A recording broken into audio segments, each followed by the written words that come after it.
Okay. I am Joseph Rosenbaum. Can I look at you or the camera? You can look at me, but yeah, kind of in between us. Okay. Right, yeah, or here, that's okay. I was born in Germany, Cologne. Start again, so we get it. I am Joseph Rosenbaum. I was born in Cologne, Germany, near the Rhine River, in 1931. To my parents, Minna Feldman Rosenbaum, and to my father, Simon Rosenbaum. They married in 1925. My older sister was born in 26. Her name is Inez. She's still alive in Ashland today. And I should also say today is January, what is today? 17. January 17, 2012. I am still in 1900. We lived, as far as I can remember, as a child, in several places, but I don't remember them. One of the places, the last place we lived, was Alexianerstraße, the street name in Cologne. It's in the old city, about 10 minutes walk from the big dome they have there, the big church, which is very known in the whole world, which was not bombed by the Americans. The city was bombed out by Americans, so our house doesn't exist anymore. The address is there, but it doesn't exist. Before the war, as far as I can go back in memory, I was probably somewhere about 4 years old, or maybe 5, when my mother said, if you're going to be a good boy and put a piece of sugar in the window, the stork is going to come, and maybe we'll have a little baby. What's that? Oh, stork. Stork. Well, this is what they believed then, and I believe too. And they had they had me in control, because if I didn't behave right, I came the next morning to look if the sugar's still there, and it was there. So I was scared the stork wouldn't. How do you say stork in English? Rina? What? How do you say stork? Yeah. In English? In English? You said it in English, stork. Stork, okay. Stork is good. Yeah. Good word. Those big birds. I was very frustrated. I was angry and unhappy. So I behaved, because my mother said, you know, if you're not behaving, they're not going to take the sugar. So I waited for the stork to bring the baby for quite a few months, apparently. And I was a good boy, because I was also a good boy, but I was like every boy, little not listening, doing what I wanted to do, running around and getting crazy. One morning, a lot of noise, a few months later, I wake up, and my older sister says, Mama's in the hospital. I said, what happened? She went to get the baby. I said, why did she go to the hospital to get the baby? Baby was supposed to be brought here by the stork. Well, didn't work out this way. She's in the hospital. And my father came, and I said, okay, I want to go and see the baby, and I want to see my mom. No, you can't come. My little sister was born with a cesarean. I was also born cesarean already. My mother couldn't give birth or whatever, I don't know what. My older sister was born naturally. I didn't get to the hospital till about two or 3 weeks later. I don't know why. But when I did come to the hospital, I discovered, they took me to the baby's rooms, and I saw there a little girl, and said, this is your sister. And I said, no, that's not my sister. Because she was blonde, and she had a cut lip, how do you say? Cleft lip, but also the upper gum was cleft. So she looked not the way I wanted. I went to another baby with dark hair and said, this is my sister or my brother, whatever. Don't look at June. Yeah, so anyway, it took me a little while to get used to her, and after I got used to her, I became very much fond of her and very close to her, and I really played with her a lot. Anyway, our life was nice. We lived in a nice area. My father had a truck, a little truck, Opel truck. What kind of business was he in? He worked for his brother, my uncle, who was in the scrap business. Scrap metal. Scrap metal. Yeah. That he started out in the First World War, end of First World War, and he collected it, and he was well off, my uncle. He had a few trucks, big trucks that were moving, bringing the scrap and sorting it out and selling it. And my father worked with him in a small truck, Opel, and he brought apparently some metals that were not already at that time legal to deal with, like all kind of different metals. I don't know exactly what. By 1936, I think, 37, laws, the German laws came out more against Jews, and my parents wanted to go to Palestine. Did they sense the danger of Hitler? Or yes. Yes. Certainly, did they, or you? I didn't. I didn't feel anything. I didn't know. You didn't feel any anti-Semitism at that No. I went to a Jewish nursery school. There was a Jewish school there, so I was in touch with and I had dozens of first cousins around me.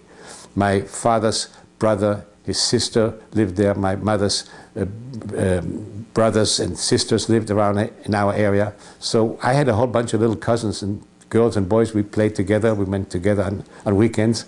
And I was in school, all Jewish, surrounded. So at age 4 or 5, I didn't know even what was going on around me. I thought everybody was like me. So your extended family, you had a pretty good sized extended family. Yes, yes. On both sides, your mother's on family? both sides, and my parents were first cousins. Okay. My father came to Germany in 1915 as a 17-year-old boy, or 15-year-old boy, 16, and he went to his aunt, my mother's parents, and there they saw each other and they fell in love. Oh. My grandmother in Germany didn't want that marriage because she thought that her daughter is very important and she should marry a lawyer, a doctor, not my father, that came with payers. You know, he was very religious to Germany. She also made sure that he's not religious, and of course he was there 1 or 2 weeks, and she went at night and cut off one of his locks. And he got up in the morning, he was screaming, "What did you do to me?" So anyway, they got married finally in 1925, like I said before, and my older sister was born. I was born in 31, and my little sister was born in 35 or 36, I think 36. Your younger sister? My younger sister, and you Nelly. only have one? I have one sister, Inez. Oh, she's still alive, like I said before. She lives in Iceland. I cannot tell you much about life. I went to school in the morning. I came back. I was home with my older sister. And apparently my grandfather also came to take care of us. I don't remember it. This is what my sister tells me. My memory really starts with my little sister when she was born. This is what I remember. Your mother was a full-time mommy? No. When my little sister was born, she became a full-time mommy. Before this, she was working in an office. So your mother was working and your father was working? They were both working? Yes, yeah. Yes. But my father kept the house also. He was a cook. He liked to cook. So he did the shopping and he did the cooking because he was like independent. He worked for his brother, so he could take off here. She worked in an office. She couldn't. She went to work in the morning, I don't know, 8, 9 o'clock, and came back late afternoon. Were there many Jews in that in your community? Well, in Cologne, city of Cologne, there were two types of Jewish people. There were the German Jews that lived there for hundreds or maybe thousands of years. And there were the new immigrants that came in the late early 1900s from Poland. There were the East European Jews, Poland mostly, and there was no really connection between the two groups. There was connection through the school maybe, but we lived in the enclave of Polish immigrants, Jewish, that came there and lived there. Most of them were observant, not extreme religious, but religious, going to the synagogue on Friday night and Saturday and keeping kosher. What language did you speak at home? German. And in school? German. Same. Yes. No Yiddish? No. My parents maybe talked Yiddish, but I didn't pay attention to it. I didn't know any Yiddish. They probably didn't want you to know. Yes. Yeah, could be they didn't want me to. I don't know. I didn't. I spoke German. This is what I spoke in school. And I went to, by 19 38, I'll come to it later, I was already in school. I was first grade in school. But you noticed no anti-Semitism? I didn't notice it. You see, I did not, because I was too young, and like I said, I was buffered and controlled by, not controlled by, I was with my family. Like I said, my grandparents lived down the block, and 3, 4, 5 uncles married with children lived within 2 blocks around us. It was not a ghetto, but we were mixed in with other Jewish families and non-Jewish families. In our house lived also non-Jewish people. Did you belong to a synagogue? Yeah, that's a small synagogue, yeah. Like they call a shtibel in Yiddish. Do you remember the name of it? No. Okay. But I remember where it was. Did you have a bar mitzvah? Not then. I was young. I was 6, 7 years old. That's right. I was still young, very young. My father was a Zionist. They wanted to go to Palestine. And after my little sister was born, my mother was reluctant to go to Palestine, because she said, we have to go to America. That's the only place where they can operate on my little sister in a good way and make her look good and not the way she was. So she was pushing to go to America. And the American family that we had here said, well, we have difficult times now. We cannot support a family of 5. Why don't you send your husband, come over here and work? And after a while, my parents apparently agreed, and my father left in 1938, April, after Pesach. He left for America. And we were supposed to follow him. My mother, my 2 sisters. My older sister was sent to Belgium, to one of my uncles, for the summer. So she stayed there. And we were staying, waiting for my father's paper in 1938. By October 38, Hitler decided to prove to the world that nobody cares about Jews. And he took 15,000 Polish Jews and sent them to Poland. We were considered Polish Jews because my father was born in Poland.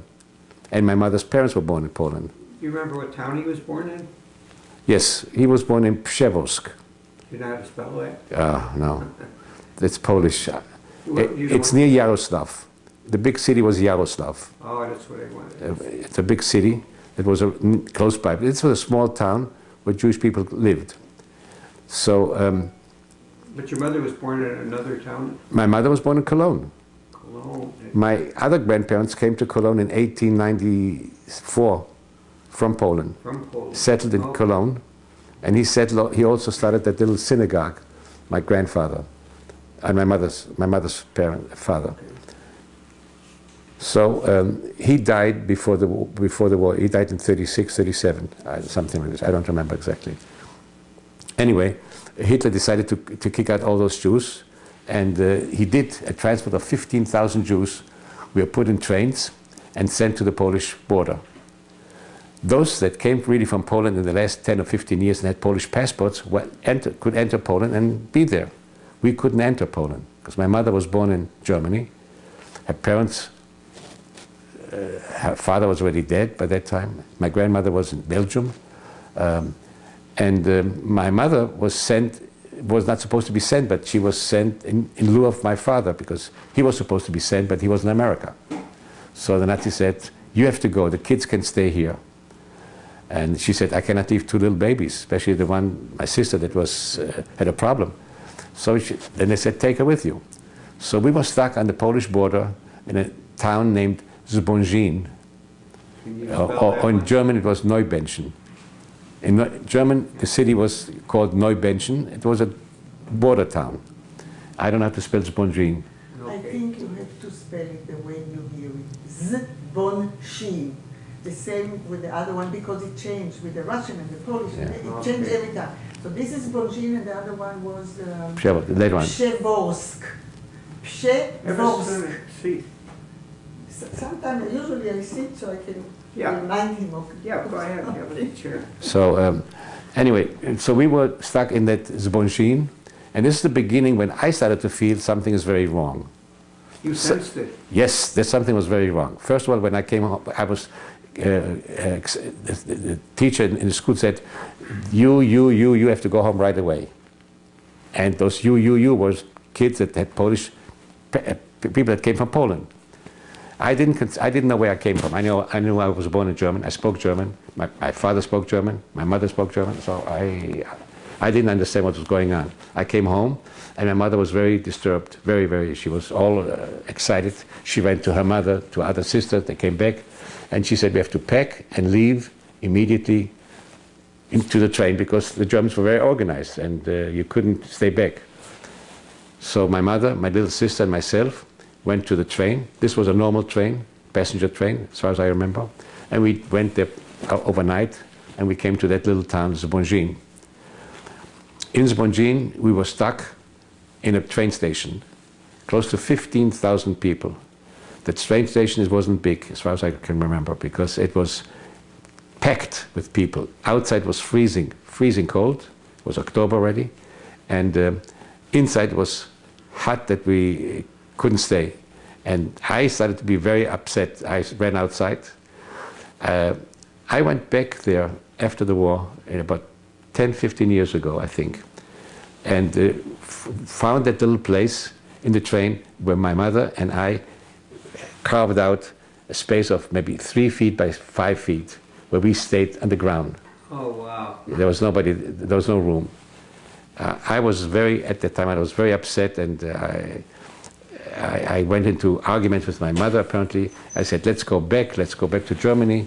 And I didn't understand that we cannot go back, or we shouldn't go back, or whatever. I don't know exactly what. Well, she was aware, you were aware of the danger when they started. Not danger, but it was uncomfortable. Uncomfortable when they took some of the kids out of the class.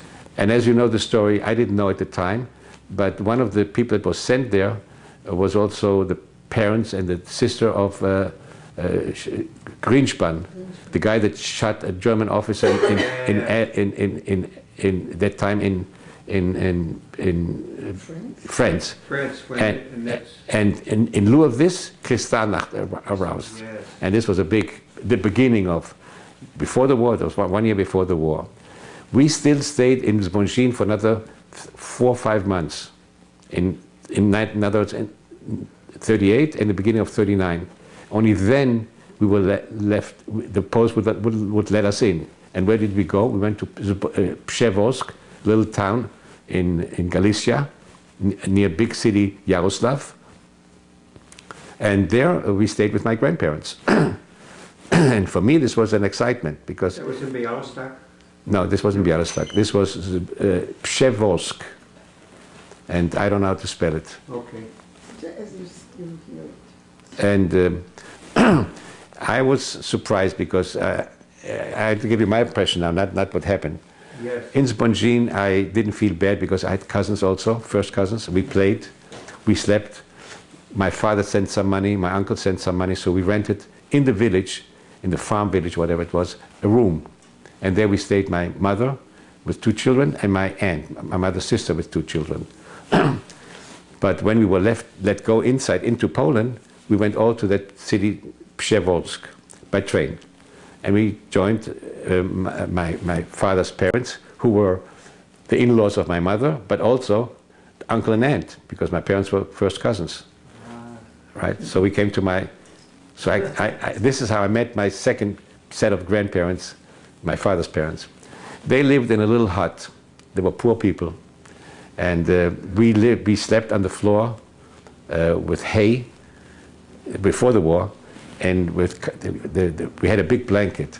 I had a ball because for me as a child this was a new experience. The only thing frightened me when we arrived to their house, it was at night already, by a carriage. From the train we took a horse and buggy, 1938. I was used to cars already and telephones in Germany.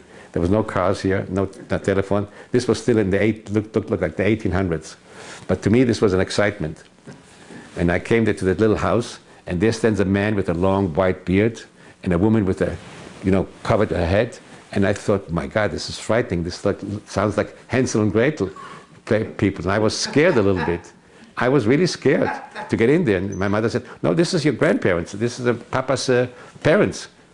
She didn't know them either. She'd never met them, but she accepted this already. So for me, it was a holiday. I slept in the hay. I didn't realize that the hay had also lice. And before you know it, we were all infected with lice. This is the beginning of my mother losing her voice.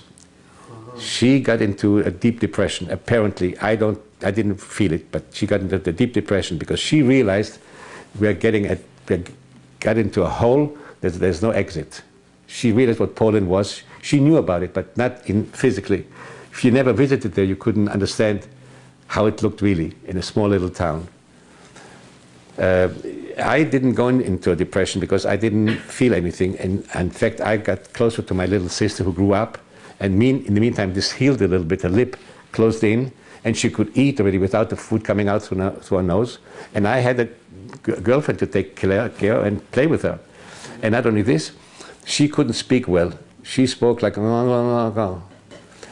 I understood her better than my mother by that time. So my mother always used to say, what is she saying? What does she want? What does she want? So I was very close to her. You were a translator. I was a translator. I was taking care of her, and I played with her. And I had a pretty good time. The only thing is they put me there in a little cheder, like with boys with a payas, and put a hat on me. And I couldn't understand what they were talking about. They were talking Yiddish, which I didn't know a word of, which is close to German, but it was Yiddish. But as a child of being 7 years old, 7 years old I was at the time, I picked up Yiddish very fast. I don't know, within 4 or 5 weeks I started to talk Yiddish. I had first cousins, their second cousins, that were all speaking Yiddish. So sooner or later, I spoke only German to my mother, and maybe we started speaking Yiddish, I don't remember, but I picked up Yiddish quite fast. Did your mother speak Yiddish, or could she? I think she did, because her parents came from Poland, but I don't know. How about your little sister? How did she react to what was going on? I don't know how she reacted. She followed me. You know, a girl of 3 or 4 is a girl. I mean, I played with her. You were the big brother. I was a big brother, yeah. Right. So we stayed there for a few months, and the war broke out. My father sent papers, but they reached our address in Germany, and there was nobody there. So we never got papers to come to America. My mother still believed that we could make it, but after the war broke out, she really lost her voice completely. She was totally voiceless. She talk like this. She couldn't talk. But she could hear. She could hear, and she couldn't understand, but she was, like I said, in quite a deep depression. Well, she always wanted to go to America. Yes, but she couldn't, but we didn't make it. Instead of going to America, we came to Zbunzin and then to Przewosk in Poland, which she felt is like a cave that you cannot get out of there. It's a hole. Yes. How do you get out of this? So she went into a little depression, right? I think not a little, a bigger depression. But we still had some money to live off, because my father did send before the war, and during the time he sent money a little bit each time. And so I don't know, financially I don't know how we stood, but we had food still. When the war broke out, my grandparents and the other brothers and sisters of my father lived there with children, without children. We all ran away from the city because they were afraid that they're going to bomb with gas. Somehow we lived in that little hut. They locked all the windows with, I remember, with cloth and water, whatever. And a plane came over and took some pictures, and then they started to bomb the railroad station and the factory that was there. There was a sugar factory in that little town. We came back to the city, we stayed there, and I should say also, when we ran away from the city, we went to another little town, Kanchuk, about 11 kilometers. And it took us about a day and a half to 2 days to get there, because we were walking. And on the way there, the Polish army was retreating already very fast, with wagons, cannons apparently, and the Germans was coming down with planes and shooting at them, including on us, because they didn't differentiate. So I remember a lot of jumping into the ditches. The roads were not asphalt, it was dirt roads, but there were ditches on both sides. This is my impression, but this is what I remember. Right. And they were shooting, and we covered ourselves, hoping not to get hit. The 3 of you? The 3 of us, my grandparents, my aunt with the children. We were a group of, and more cousins, we were a group of maybe 20 people. They were all family. I didn't know exactly how they were family to us, but they were all family. But you were aware of what was going on in Berlin after Kristallnacht? No, I didn't know. Maybe my mother knew about it or somebody. I didn't know. June, you should pull off the phone. So we went to that little town. We came back to Przewozk, and we stayed there for apparently maybe a few months. I don't remember exactly. Maybe I guess a few weeks, a few months. Germans came in and started to occupy, and they went on. In fact, we were not occupied from German. The Germans didn't go straight. They did loops, and they left pockets of where they didn't really come in. But one day, they came in with their motorcycles and all their people. But these were people. These were not fighters. These were German soldiers that were occupying, and they settled down, and they started right away with the Jews to pull their beards and make them clean the streets. Again, I, as a child, put my nose out to look at it. My mother always pulled me back, stay home, stay home. But you saw some of the beards being cut off? Yes, yeah, cut off, maybe. I have no Or clear... humiliated. Humiliated, yeah, but I didn't feel it was humiliation because I was a kid and I didn't understand. And I didn't know also why they had beards, because in Germany we had no beards. My father didn't have a beard, so this was a whole different story for me. Yes. So I was surprised, but I learned very fast. And one day, apparently the Germans gathered all the men in the marketplace, beat them up and said, you have 24 hours to leave now. They didn't bother you as a youngster? No, my mother wouldn't let them. I mean, she wouldn't let me out in the street out. I was inside for those few weeks or whatever it was with my little sister. She did meet some German soldiers and spoke to them, and some were talking to her nice and some didn't. But she knew what was going on. I didn't know. So somehow we all took together with my grandparents and more uncles and aunts, and I don't want to go into details. Like I said, we were about close to 20 people, that we left the city and went to the Russian side. We had to cross the Yaroslav, the city, big city, and we had to go over the bridge. And I don't know, rumors were going on, and I heard rumors. By that time I spoke Yiddish well, so I could hear what people were talking. And they said, once you go over the bridge, the Germans are going to blow it up with you. And I was so scared that I decided I'm going to fast. I was maybe religious, I believed in God. And I said, I will eat only when we make it over the bridge. I was scared stiff. And I didn't eat, and we made it over the bridge. And then I ate. My mother didn't understand. She said, "Why don't you eat? Why don't you eat?" I said, "No, I'm not hungry. I want to go over the bridge." And we went. I carried my little sister a little bit, and we had one rucksack that we carried stuff. Backpack. So our mother carried she carried the backpack or my little sister. She could walk, but she couldn't really walk. And we had to cross that bridge. Now on the way, we were stopped by German officers. Apparently they were officers, and they spoke German to us, and which I and my little sister understood. My mother said, "You keep quiet," and then we didn't talk. Before we left also, I remember she put a little string with some apparently money or whatever in my undershirt, and also to my little sister.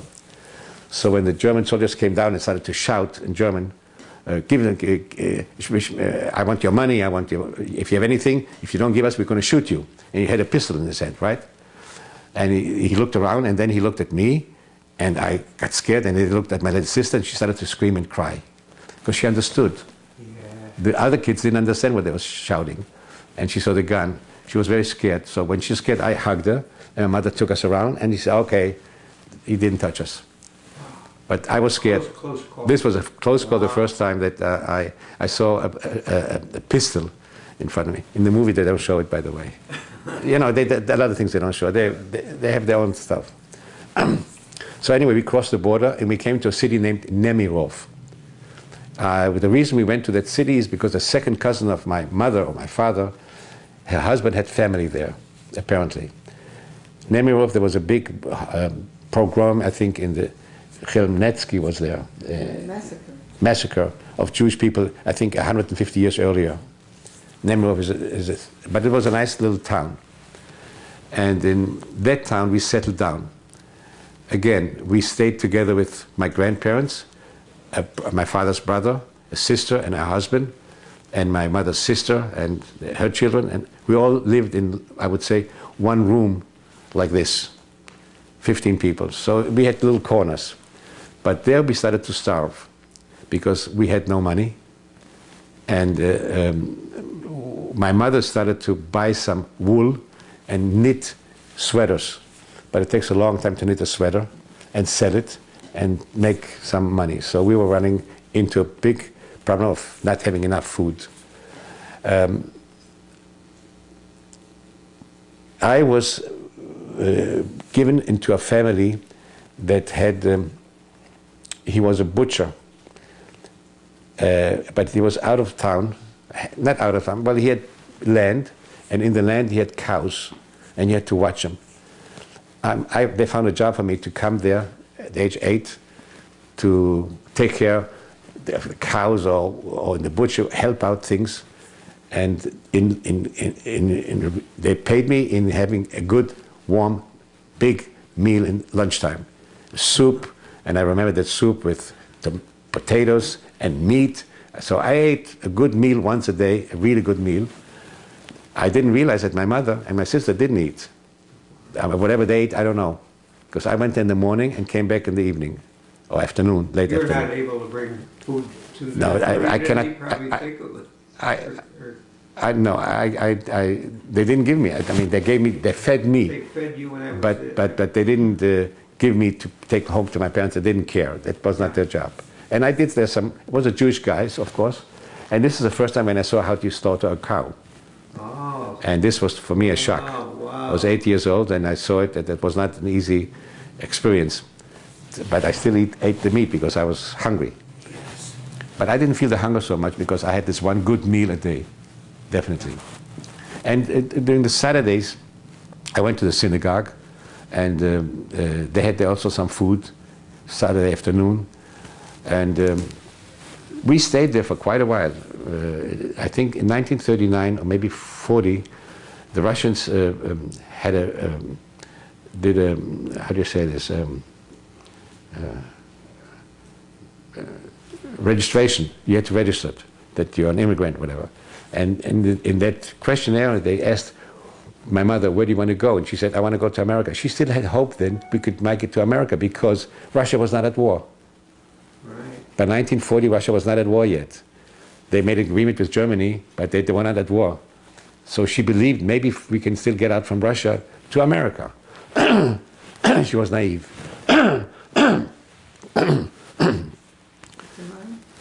Yeah, it's a glass of water.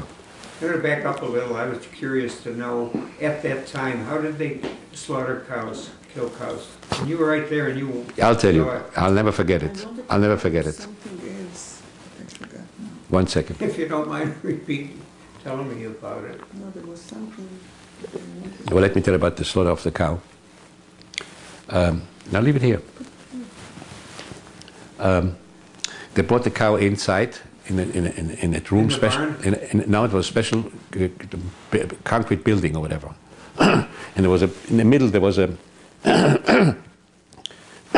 like a tala. Like a pit? Oh,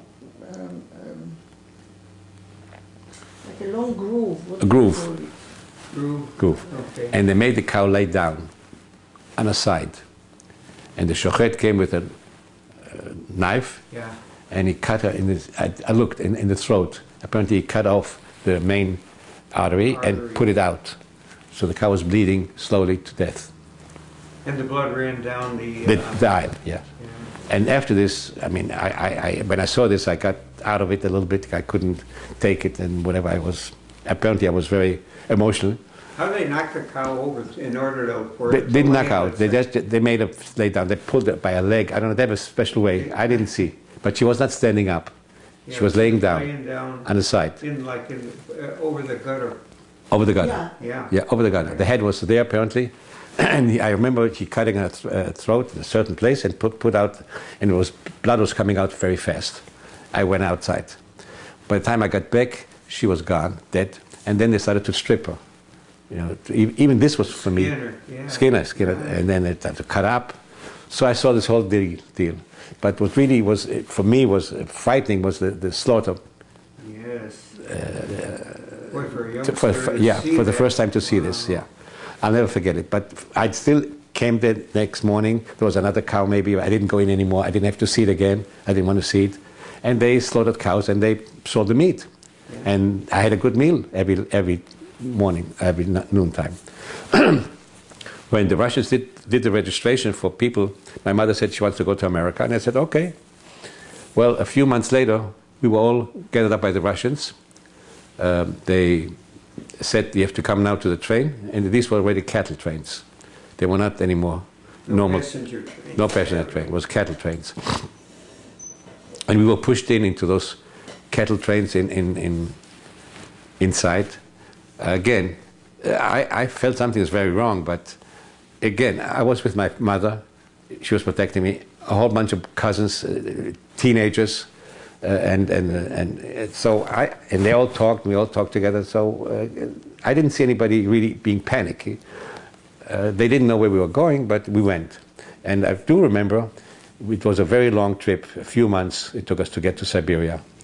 It wasn't like, because the train used to go, stop in another town, and the locomotive went away, and they brought some more trains from other trains with other people, and this is how we went. And then also, sometimes we got stuck someplace and stayed there for 2-3 days. The locomotive took off, and we were there. They did open the gates so we could go out. We were not locked in, really. And they brought us, the Russians at night, always midnight, kipyatok. In Russian, it's hot water and some bread. Okay. And some people went down and changed some money and bought some stuff. And sometimes they didn't make it back because the train stopped only for 10 minutes and took off. Wow. And sometimes it stopped for 2 days. Nobody knew. We did know once the train moved away, the locomotive, we knew we had time. So some people ran in for half an hour, maybe came back, and went into the city, sold something, bought some more stuff. So things were going on. Toilet facilities in the train. I'm sorry? But toilet facilities. No. In the, No, they stopped. They stopped, and we all got out under the train. And we did whatever we had to do under the train. Oh, Again, okay. as a boy, I didn't feel it. I didn't. Girls maybe had more problems. I just went, did what I did, and sat there and whatever. Okay. I took care of myself. They And, did make little toilet stops. yeah, we did. They did. They did stop the train once or twice a day. Maybe also usually at night.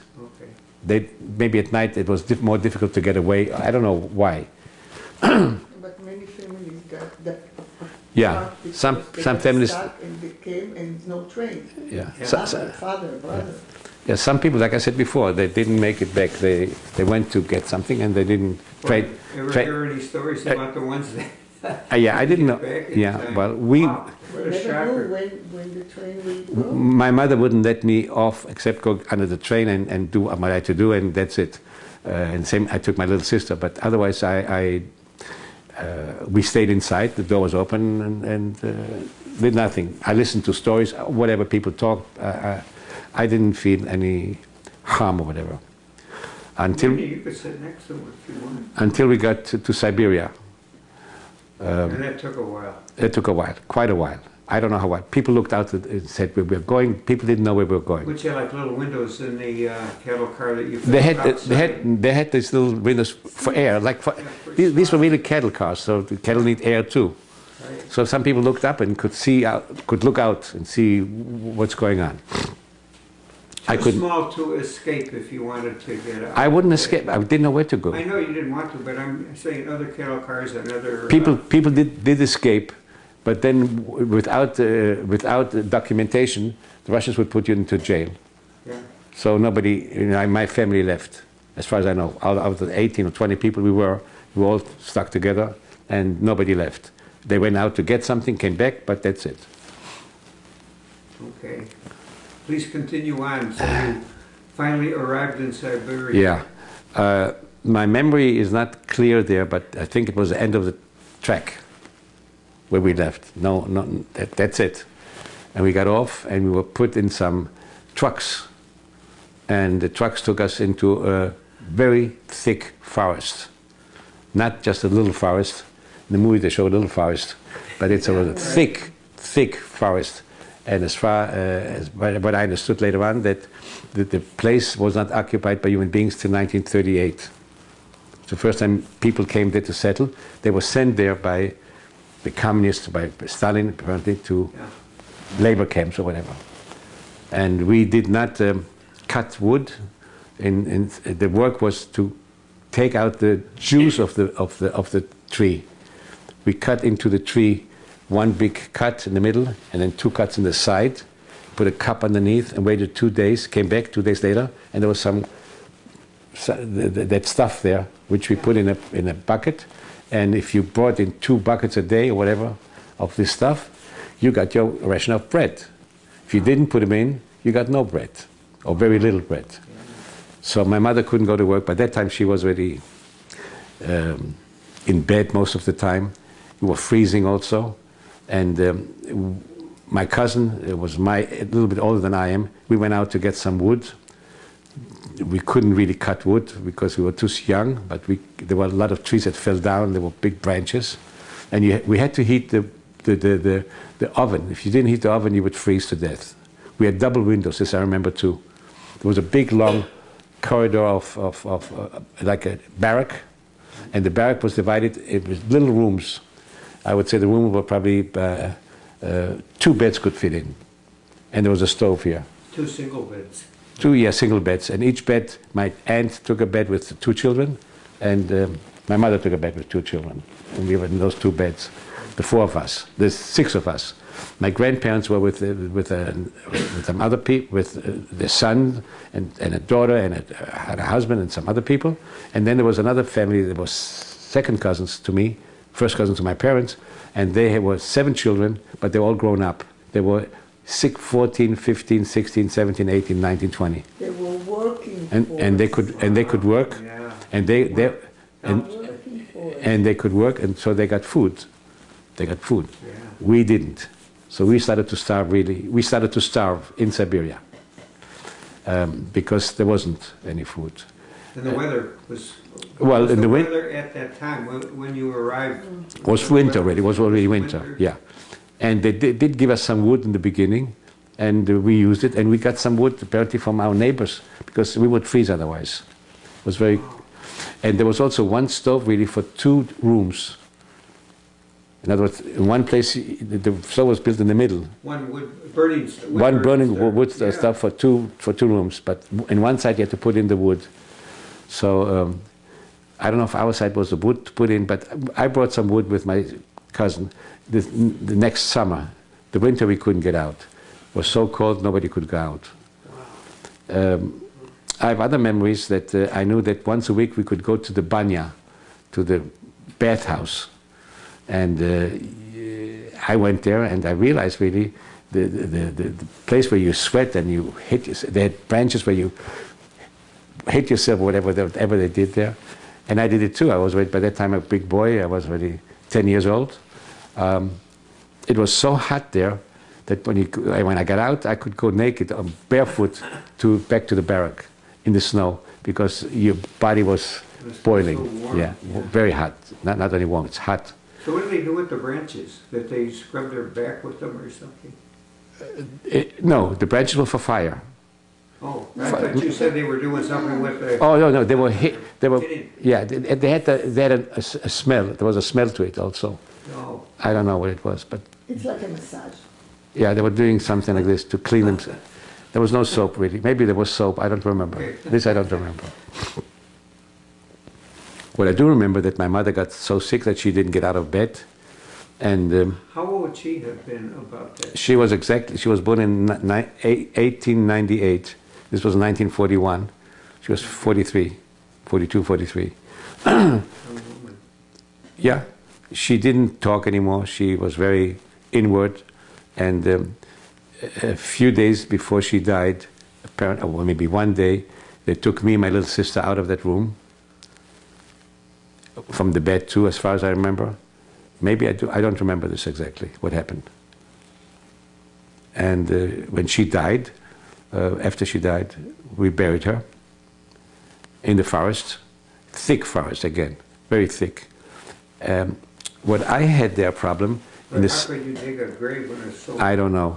cold? No, it wasn't cold when she No, died. at that She time. died in she died in August. Oh, okay, so it's Said warm. 41. We came there 40. This was already 41. And what I did, I collected mushrooms in the summer, in the spring and period, in the fall too. I didn't know what was going on, but I did collect mushrooms, and I had a little problem, even collecting the mushrooms, because the other kids were Polish kids.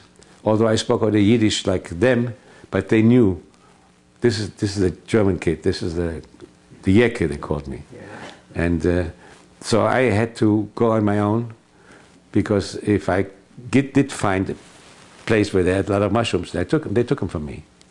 All the kids were grown up, so I went by myself. And by going by myself, I had to find a way going back. And this was a big problem, because if you get lost there, you get lost. There's no way out. In a big forest, you want to know where Yes, you are. Oh, yes. okay. So I have today still nightmares of getting lost. Not in that forest, but any place else. I come to a big city, and the city suddenly changes. San Francisco is not San Francisco, it's suddenly Kazakhstan or some other city. And weird places where I get stuck and I cannot go back. What I did learn at the time, I made sure that when I walked into this forest, I made sure I looked back. Always I turned around and looked back, because I knew when I was going back, I'm going to see this, not this. Yes. So I made marks in my head, so I could go back. That was smart. Yeah, I did collect mushrooms, and I also collected klukve. We had swamps there because of the water the snow that was melting down, and there was no way out of it apparently. There was a big swamp, and in the swamp grew thick weeds, very thick, like you couldn't step into the water. You stepped your foot in and you got to the knee in water, but you couldn't fall in. But there was growing a fruit. It was like this size, big. Yeah. It was sour a little bit. It's called klukve in Russian. And I picked it and brought it to, some other people bought it for me, either in the camp or the Russians, because they made out of it with sugar. They could make jelly or whatever. But as a youngster, did you know what you were picking? I knew, I saw other kids picking. Okay, so you know it was some I saw kind of some food. I also learned how to pick the right mushrooms by going by myself later on, because they are poison mushrooms. Yes, And I wanted to ask you about that. yes, I knew which were good. I didn't know which were bad, which were not good. I didn't touch. I didn't know. But there were 2 or 3 kinds I knew they were eatable. And in the summer, I brought back enough mushrooms that my mother put a string through them and dried them. So we'll have it for next winter. And what we did cook during that time, we cooked the mushrooms, which filled up the pot. And if we got 1 or 2 potatoes and maybe something else, we had a soup. To this day, can you still decide which mushrooms are edible and which are poisonous? Yes, Oh, yes. we went Yes. 30 years ago. We went visiting in Scandinavia. We met a lady, a girl, and she took us to her village, to a estate in the forest up there. And she said, "Let's go and pick some mushrooms." And I went out there and I started to pick. She said, "How do you know which ones to pick?" I said, "Don't you know? I know some of them, but you pick this too? Yeah, this is a good one too. How do you know?" Same like in Siberia. Same mushroom. Mushroom looks like mushroom. The different, but they was the same. And we went back and we ate them. This was. I'm sorry to interrupt. Wow. We have to make, I'm sorry, Bob. Oh, we Okay, have to Yeah, I go. have to make a decision. Yeah, I hate to leave. This is so interesting. No, now it's on. to see the light, huh? Yeah, I know. Okay, continue. Please continue. Okay. I don't remember exactly where we left, but you That's okay. can collect it. You were in Siberia. Yeah. We are. I can also give you the name where we stayed in Siberia, Good. but you have to listen. I'll say it very slowly, and you can listen. Altatsky. Our address was Altatsky Krai, Topchechonsky Rayon, Bolshoya Rachke. Tough to spell that Yeah. one. The closest town, 300 kilometers that we were away, was Bernaul. On a big map of Siberia, you can see the city Barnaul today. Maybe 300 to 400 kilometers we were away from that place. But we were in the woods. There was no connection. We were disconnected from civilization during the whole winter. The whole winter was, nobody could come to us, and we couldn't go out. I mean, you could, but there was no place to go. I know at least 4 or 5 people lost their mind, and they walked, and they never disappeared, never came back, never came any place. I think we were there about, I would say, between 80 and 120 people. All Jewish people, families mostly. Yeah, your extended family was with you. My extended family were there. We were together about 18, 19 people. And the extended family, they all survived. All of them survived. But your mother? My mother didn't make it. My little sister didn't make it. My aunt didn't make it. What did your little sister die of? Did she Hunger. die of hunger, starvation, the same as your mother? Yeah, but later on. Not there. Not in Siberia. Hunger. Excuse me. Hunger and diseases like typhus, dysentery. I'll come to it later because it'll come. But in Siberia, I learned how to pick up the mushrooms, number one. Number two, I did scrape those V's, I call it, whatever they call it, whatever what I showed you, to get, yeah, and of course I put in some mud, should be heavier, and they caught me, the Russians, and they didn't give me the bread, and they said, you're not going to go anymore if you bring this stuff back. They knew you did not do a good job. If there would be little pieces of wood, bark, they would accept it because this burns off. Yeah. You want a little more water? No, but if it was mud, but I tried. Yeah. I tried to cheat, I tried to do anything. Anything that would keep me alive. So at that time you were what? You were 10 years old or over? I was 10 years old, 10 and a half.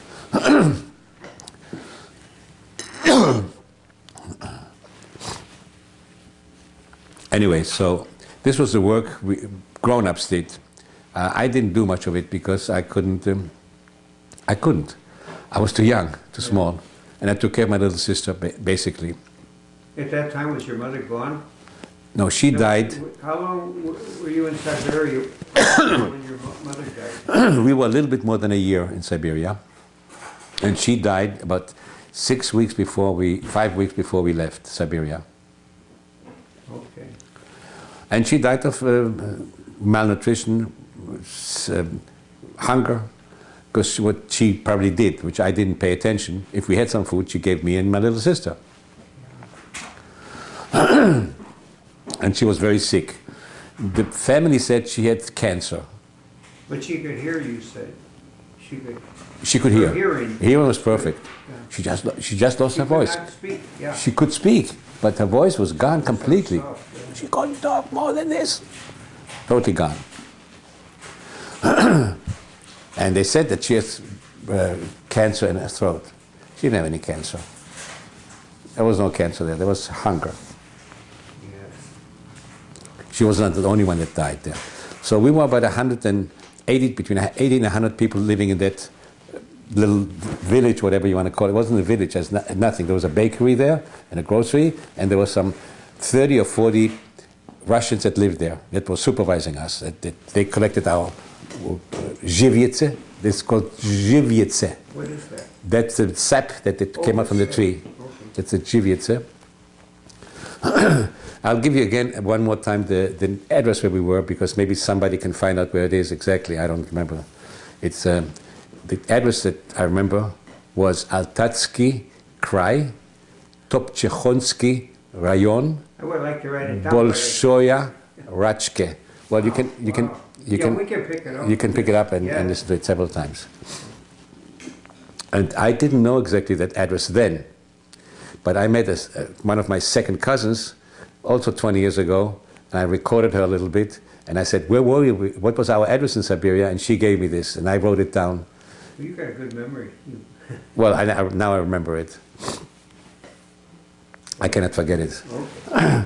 Anyway, so my mother died about 5 weeks before we left, about 5 weeks before we left Siberia. We didn't leave Siberia. The Russians sent us away because they had an agreement with the Polish army. That there were also Poles there, a lot of Poles there. That the Poles,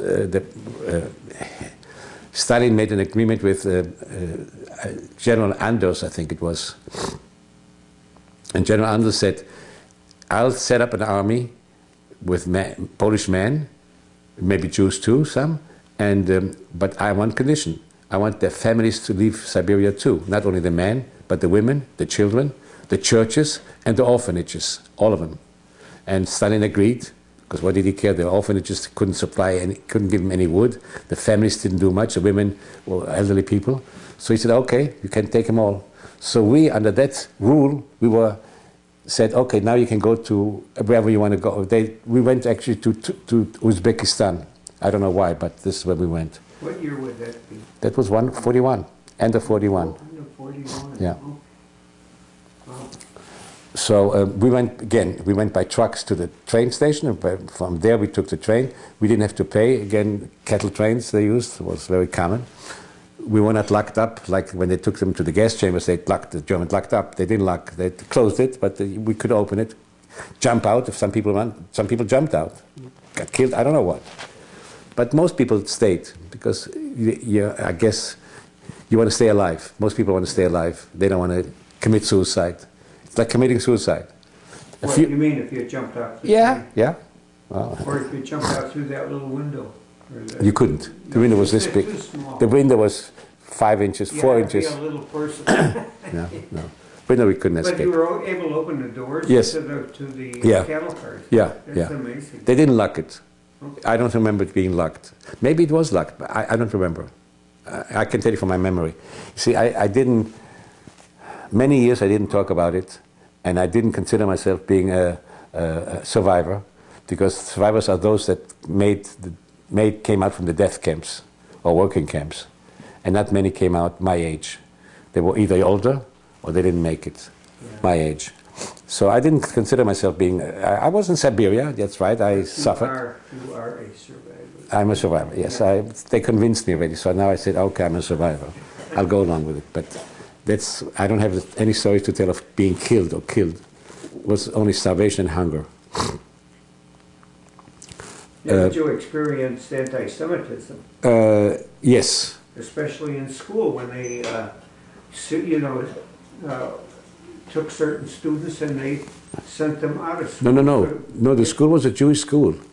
Well, no, but the other school... The school was that the German Jews didn't have to leave. Only Polish Jews left. In 1938, when we were kicked out of Cologne. Before Kristallnacht. Well, Kristallnacht was 38.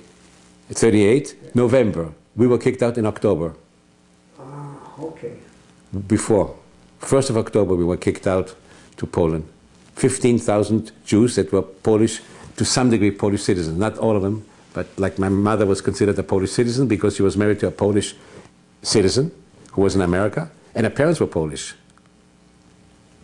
So she was never recognized really as a German, I guess, by Hitler. I don't know by whom. I don't know how it goes. I really don't know.